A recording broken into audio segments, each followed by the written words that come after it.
they'll settle for a job that's attached to something of notoriety. What I find oftentimes is that even to tout this the degree or going to college, which is great, good, get your education, be smart.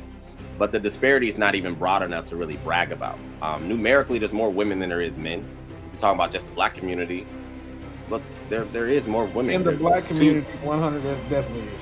Okay, well, if we're talking about the black community, there's like 2 million more women than there is men. Numerically, if you just chop that even in half, if they all went to college, you're gonna outpace us. So it's not that we're the most educated; it's that we're the most enrolled and graduated. So no, we are the most educated with as far as bachelor degrees go, black women, right? So, but the education doesn't translate to income, and I think that's where people are missing it, right? Because like Willie said, you're getting educated in a degree and spending that much money, and it's not translating to upping your income. Because black women are getting too many degrees in income and like too many degrees where their career path is not going to elevate them financially. So it's like, yeah, that's great. You have all this knowledge, but you're still going to go work and that, make $60,000, but you just paid $120 for this degree. So that's why I said when black women are strapped with more debt, so and that sucks away from what you're able to do in life, right? Because you have to pay off your debts and what you can do, what you can invest in, all of that. So education is great, but without the proper application and without, that proper knowledge of what to do with it, the debt to income ratio that people saddle themselves with, and too many people, I think this younger generation is learning though, because of millennials and Gen Zs who messed up with. Wouldn't that mean we're not educated? Because if we were educated, then we would know what to do with those things. No, it's be informed. They're the most educated and the least informed. Right. This is what my point is. So black women carry more debt on average than they carry as more debt than like the bottom 30 from the 30th country down on the gross domestic product. That's how much debt they carry. But when it comes to what they spend, then they spend more a year than the per capita than like the top 15 or the top 15 countries. Mm-hmm. So the stuff they're doing with education is women are going to school just to be independent of men. And to Buddy's point, he said that women are outperforming men. No, they're not. The only women who are outperforming men, to his own point, are the women that have men. And it's not because of anything they're doing, because they have access to that man and his resources. Single women are not outperforming anybody or any of their male counterparts. So it's this type of shit is just so readily available. And I'll put the links in the chat. I will say single Asian women are outperforming. In what? Except for their own men. So Asians actually. That's what I said. No women is outperforming their man across the board. Correct. And again, for anybody that cares to be right, I put the sites, the links to the sites in the chat and in the back chat.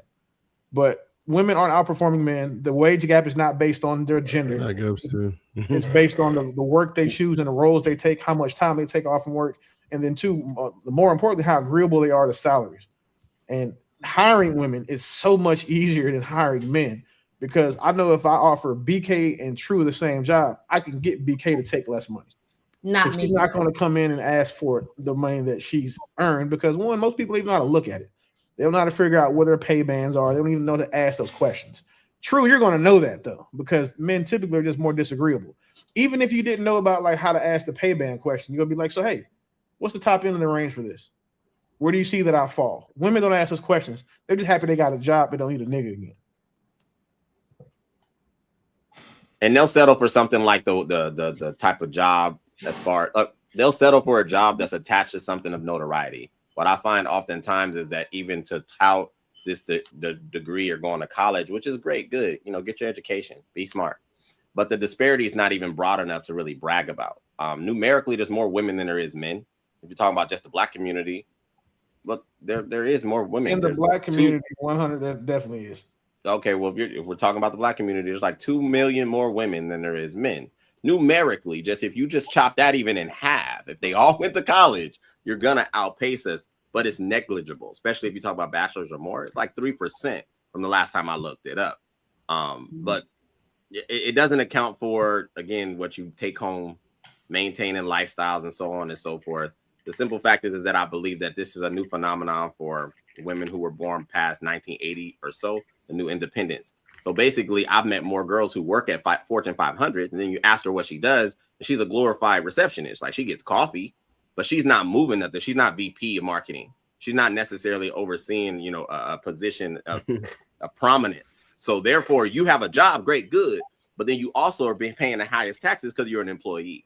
And you know, we can put it apart, but yeah, I'll land.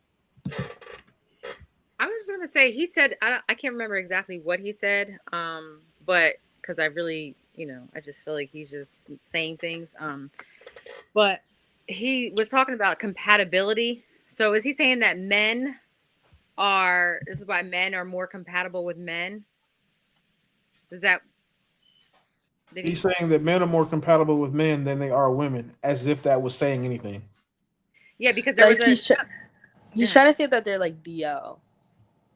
No, Well, he said that he wasn't saying that, but that's not an argument that he should be trying to make, though. So. Well, yeah, because that's not the first time I've heard that, and somebody had made a comment before on something stating that on another viral video saying that, you know, this is, women don't understand men. This is why there's so many men rather just hang out with their boys and not be around all these women.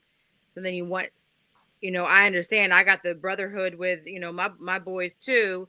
The only thing I would love to be around them all the time, but the only thing, I'm just not gay. I was just trying to understand what exactly he was kind of saying, because I feel like you guys are the same sex. You know, it is a compatibility brotherhood. You guys understand each other's thinking, but it's no different than a woman understanding her female friends' level of thinking and loving to have that kind of relationship. I don't know. I just thought maybe there was a little bit more to it than that. I don't think he did a good job articulating his point, because we are definitely the society that is now is very different than 75 years ago. Most dudes dealing with women now, and it's just across the board, they're dealing with a different perspective of what women believe they are, not understanding that they're still women.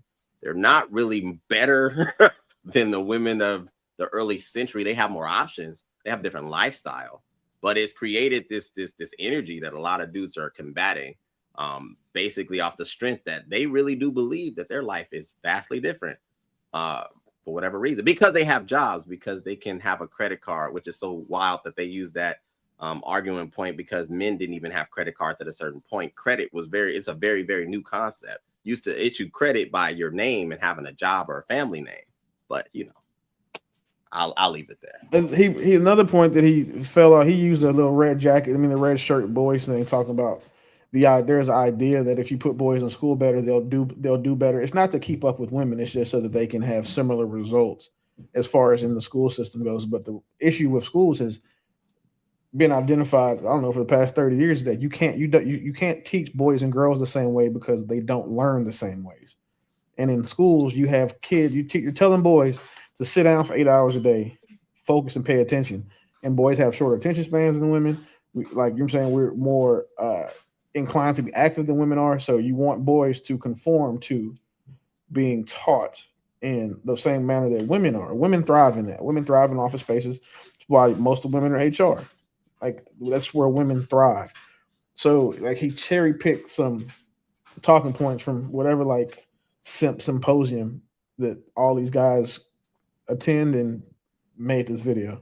If you want to understand more about redshirting boys and delaying school start for boys, keep watching. The crux of this issue revolves around certain biological facts and realities that transcend our emotions and feelings about them. This whole issue is about the maturity gap between boy brains and girl brains at the same age. This is a neuroscience reality. Male brains develop more slowly than female brains, especially in the areas that enable or are geared towards traditional classroom success. Those are the areas that deal with self-regulation, planning, future orientation, emotional and cognitive regulation. The biologic fact is also consistent with survey evidence from around the world that this is simply the way boys are, and they are different. And the truth is, if you have ever put boys in this system, is that the educational system from the get-go, from kindergarten, is generally tilted in favor of the style and developmental tendencies of girls. And therefore boys, when they are entering at the same age, have a much higher rate of being labeled as problematic or different when they are simply just being normal boys. Now, he said redshirting. That makes perfect sense. Like, you should redshirt your kids that play sports. Like, if you have a kid that graduates early, he should do another senior year so he can get an extra year of film and footage and growth and experience under his belt before he goes to college. I don't see that not translating to also just from a scholastic or an academic sense as well. That makes perfect sense. Wait, what he just said. He refuted his point. Has anybody looked up the data on what happens with boys who go to an all-boys school, which is more catered to boys, and how they perform significantly better than the boys who were forced to acquiesce to the feminine standards of traditional and the schools? girls that in those same schools as those boys? So it's not just they outperform the boys; Are you they asking outperform the Troy, girls too. or are you? Yeah, that's what I'm saying. That's true. They outperform. They significantly perform better. So what basically the point is, we have to make some sort of a change in the way that boys are taught in school. They're at a great disadvantage from learning in a school that has been prioritizing girls over boys. The entire structure is designed now for females over males, for sure. Is this a certain age range? No, I I don't would know just these say from the beginning. I don't think that we should Kindergarten. It was kindergarten, 8th grade in the study you're talking about. Oh, Yeah. okay. I was gonna say it makes. Well, It would I'm make saying they sense. should do it all the way through high school. They really should. I would say like there's a lot of distractions though also. So like if we're talking about issues with learning, with the distractions with females, I was just kind of curious, like hormones, depending on what the age range was. I can only speak for for my culture. I was not born in this country, so back in my home country, to get a good education, you have to go to private school. For the most part, they're, all girls schools, and then the boys go to all boys schools. And even though we are within the same pavilion, we have different buildings and we get out at different timing. However, I'm 4 years older than my brother. And because of his birthday, some way, somehow, he ended up being, a freshman in my senior year, which it was kind of weird for me. But by the time he graduated, I was, just halfway through college, and he was mentally, I could see that my brother was pretty much at the same level. We could have a very grounded conversation. He was very career oriented.